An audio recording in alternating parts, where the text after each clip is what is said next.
পাবে না। সেটা হতে পারে কিন্তু এই প্রাইসটা কিন্তু সব জায়গায় পাবে না। শুনো, এইরকম প্রাইস আমি নিজে নাহলে 250-300 আমার ঘরের প্রাইস আছে, আমি এরকম প্রাইস পাই। আমিও কিন্তু তাই বলছি, আমিও এইটা দেখিনি। আমি এই ধরনের যদুবাবু তোমার কি বক্তব্য আছে? অনেক কিছু পেয়েছি। এই যে এটা মেমেন্টো আকারে দেওয়াতে তোমার কি বক্তব্য আছে? এই ধরনের মেমেন্টোর ব্যাপারে তোমার কি ওপিনিয়ন আছে? আমি সবসময় অ্যাপ্রিসিয়েট করি যে জিনিসটা মানে হয় ইউজফুল নাহলে এফেক্টিভ, মানে দেশের লোকে দেখে আমাকে তিনি আগের বার যে একটা দিয়ে দিয়েছিলেন মূর্তি দিয়ে ফুলোর মধ্যে, ওটা এখন আমার এখন জল জল করে জায়গায় জায়গায় রাখা।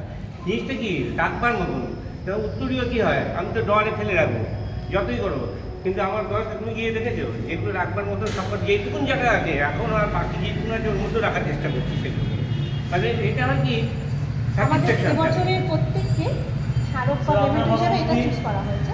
সাইজটা একটু ছোট, খুব ভালো জিনিস।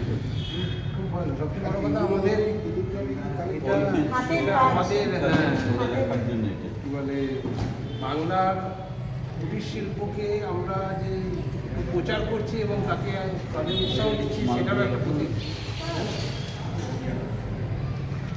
এখানে রাখতে এটার ওই বাকিগুলো হচ্ছে গিয়ে 9 ইঞ্চি করে আছে, ফার্স্ট সেকেন্ড থার্ড 10 ইঞ্চি 11 ইঞ্চি 12 ইঞ্চি। আর এটা হচ্ছে সেরা সেরা তোমার ওই বাসন্তিক অঙ্কনশ্রী বলে আলাদা একটা নাম দিয়ে। ওই ওনারা চুজ করে। হ্যাঁ মানে ওই তো মানে ওই ব্যাপার ওইটা হিসাবে এটা তো। সেরা সেরা নিয়ে আমার একটা ছবি তুলবো। হ্যাঁ সবাই আসবে।